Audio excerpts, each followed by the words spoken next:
ৰাম নাৰায়ণ ৰাম পথ।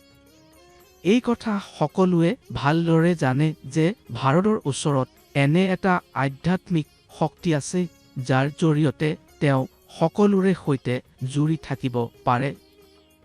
কিন্তু তাৰ বাবে আৱশ্যক হ'ল নিজকে চিনিব লাগে, নিজৰ অন্তৰ আত্মাৰ মাত শুনিব লাগে। আজিৰ পৰিৱেশত প্ৰতিটো মানুহে আন এজন মানুহৰ ওপৰত নিজৰ শাসন চলাব খোজে, আনক দবাই ৰাখিব খোজে। কিন্তু আমি এই কথা পাহৰি যাওঁ যে আমি সকলোৱে 5টা মূল উপাদানেৰে গঠিত। আমি সকলোৰে ওচৰত একে ধৰণৰ হৃদয় আৰু মগজু আছে।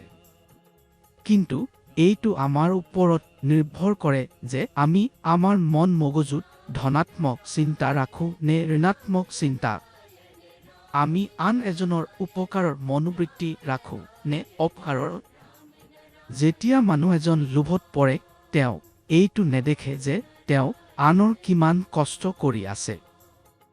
অল্প চিন্তা কৰক, যদি এজন মানুহে আপোনাৰ ওপৰত সম্পূৰ্ণ বিশ্বাস কৰে আৰু হঠাতে আপোনাৰ নিজৰ স্বাৰ্থৰ বাবে সেই বিশ্বাস ভংগ কৰি পেলাওঁ, তেতিয়া সেই মানুহজনৰ ওপৰত কি বিজোপে?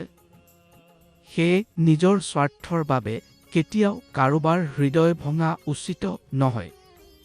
কেতিয়াও কাৰোবাৰ বিশ্বাস ভংগ কৰা উচিত নহয়।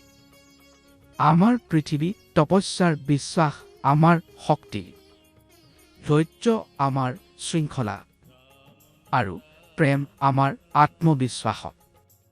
এইবোৰ কথা হৃদয়ত ৰাখি আগবাঢ়ি যাওঁ, তেতিয়া গন্তব্য নিজে আহি পৰে। ঘৃণাৰ ৰাজনীতি কৰাৰ আৱশ্যকতা নাই। আন এজনক তল দেখুৱাবলৈ আৱশ্যক নাই। আমাক প্ৰকৃতিৰ পৰা ইমান ধন সম্পদৰ জ্ঞান শক্তি আদান হৈছে যি জীৱনক ধন্য কৰি তোলে। আমাক প্ৰকৃতিৰ পৰা শিকিব লাগিব। এইটো আমি সকলোৱে জানো যে প্ৰকৃতি কেতিয়াও ধ্বংস নহ'ব পাৰে।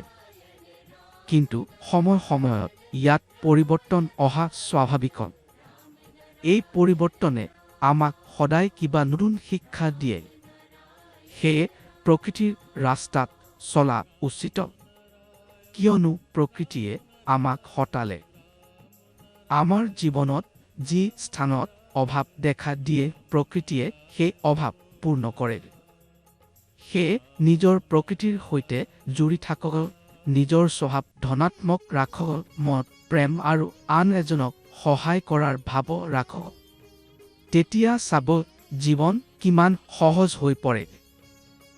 আমি সকলোৱে নিজেই নিজৰ জীৱন জটিল কৰি পেলাইছো। বিচৰা নাছিলেও আমি নিজৰ জীৱন জটিল কৰি থৈছো। ৰাম নাৰায়ণ ৰাম আপোনাৰ এই জটিল জীৱনক সঠিক দিশ প্ৰদান কৰাৰ কাম কৰে। যেতিয়া এজন ব্যক্তি ৰাম নাৰায়ণ ৰামৰ সৈতে জুৰি থাকে তেতিয়া তেওঁ জীৱনৰ এটা নতুন দৃষ্টিভংগী পায়। এই নতুন দৃষ্টিভংগী আমাক নতুন শক্তি দিয়ে আৰু জীৱনক সফল বনায়। কোৱা হয় কলি যুগত কেৱল ৰাম নামেই আধাৰ। আপোনাৰ সকলো দুখ ৰোগ বাধা বিপত্তি ৰাম নামৰে আঁতৰ হয়। যি ৰাম আপোনাৰ শৰীৰৰ প্ৰতিটো ৰোমত বাস কৰে সেই ৰাম নামেই ৰাম নাৰায়ণ ৰাম নামত জোৰা হৈছে। এই বীজ মন্ত্ৰটো জপ কৰক আৰু চাওক আপোনাৰ জীৱনত কেনেদৰে ধনাত্মক পৰিৱৰ্তন আহিব লাগে। ৰাম নাৰায়ণ ৰাম নামত এটা শান্তি আছে, এটা শক্তি আছে যি আপোনাক শক্তিশালী কৰে নিজৰ কাম সিদ্ধ কৰাৰ বাবে। এই নাম আপোনাক সৃষ্টিৰ ব্ৰহ্ম সত্যৰ সৈতে জুৰি দিয়ে।